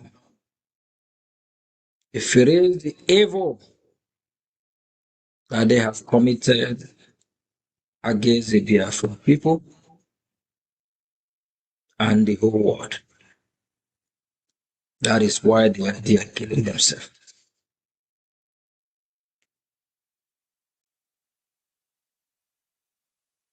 Biafra must be free. No man born of a woman can stop the freedom of Biafra. Freedom of Biafra will actually good for the people of Middle Belt of Nigeria and people of the north of Nigeria, even the southwest of Nigeria. If Biafra is free, we'll support them in our own way. Citizens of Middle Belt, but our law-abiding citizens, not terrorists. They can make Biafra their refuge. Also, citizens of the north that are not terrorists, they can also come to Biafra. We welcome them. As long as they're not going to come and terrorize us. As long as they come in peace, we'll live together. Yeah, welcome.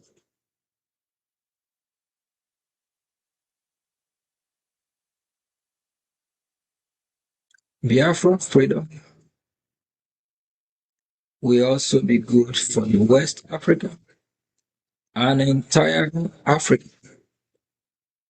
So many Biafrans have fled from their ancestral home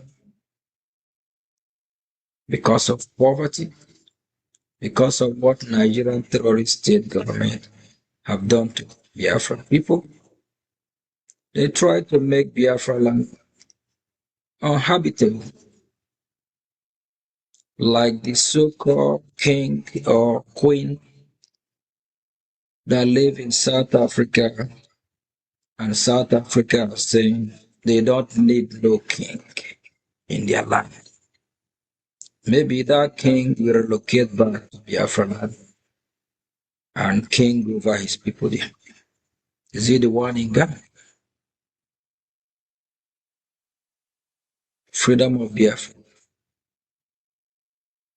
The whole world will benefit from it. Because Biafra are good people. They are industrious.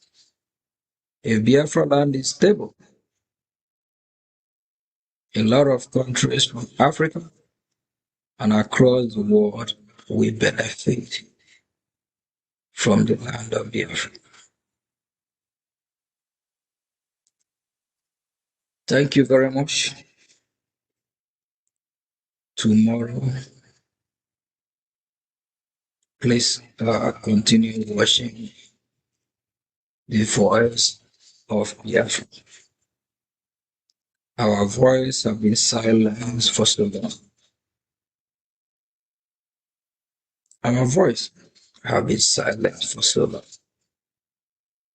And it will never happen again.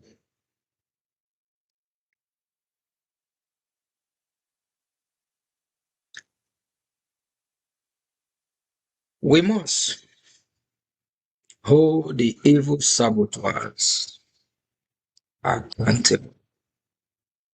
This past week have been a very, very good week for Biafran people. We are building bridges,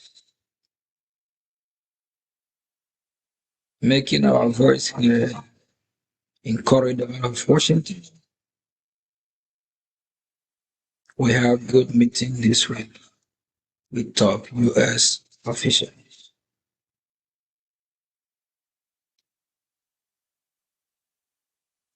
Our meeting is yielding fruit.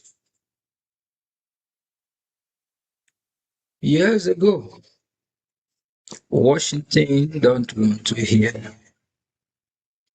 about Biafra. When you talk about Biafra, it seems like it's not possible.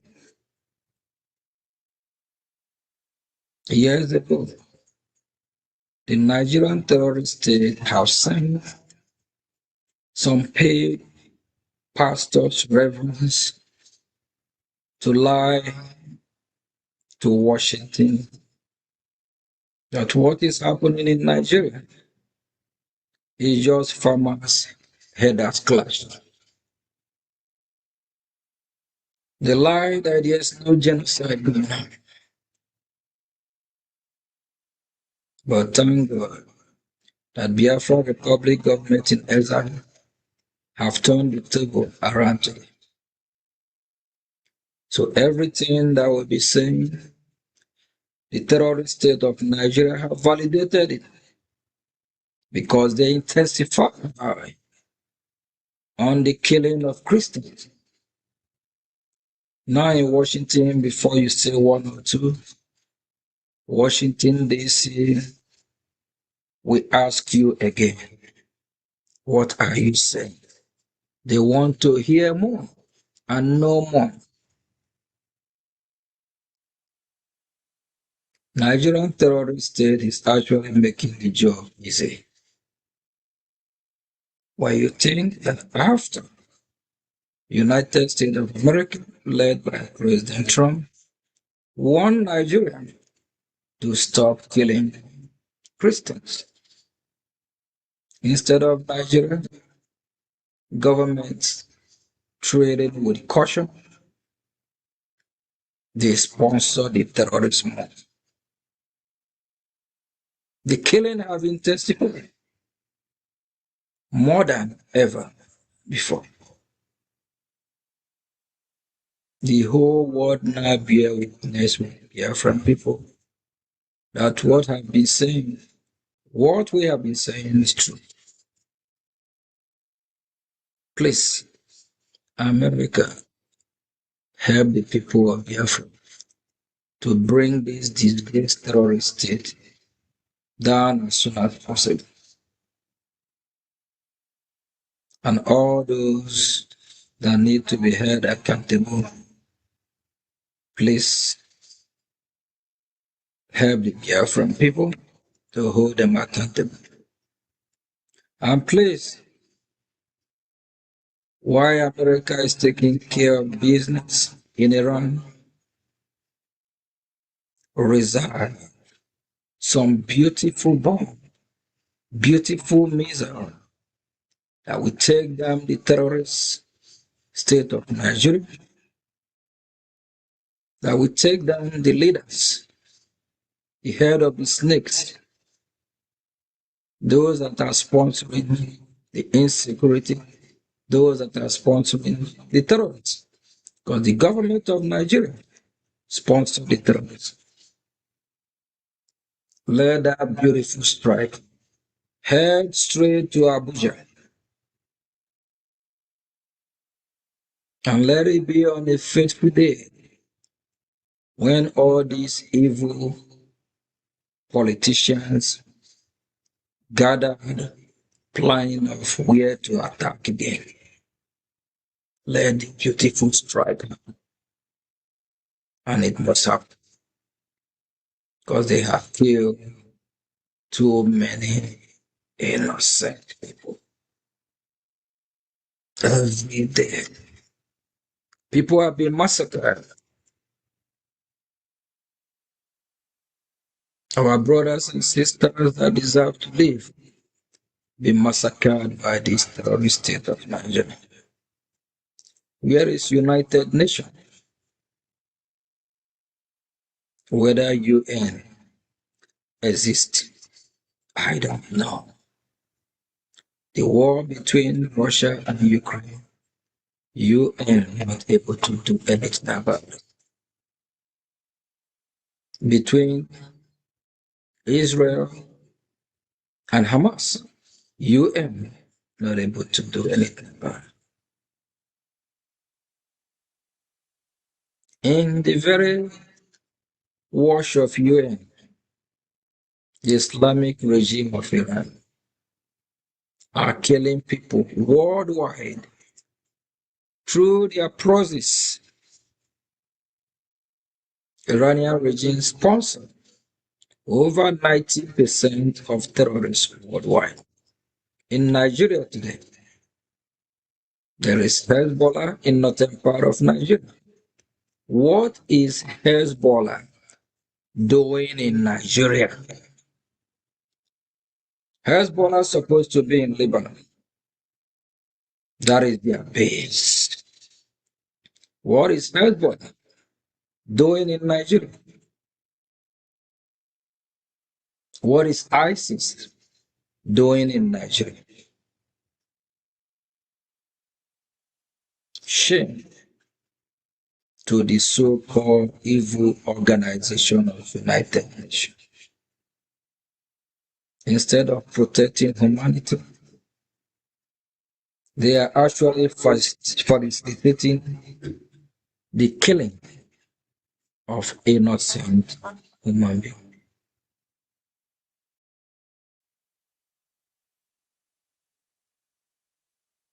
Biafra, your freedom is in your hand. It will not be given to you in a platter of gold. Must fight, defend your land. Fight for your freedom. Thank you from you. They will.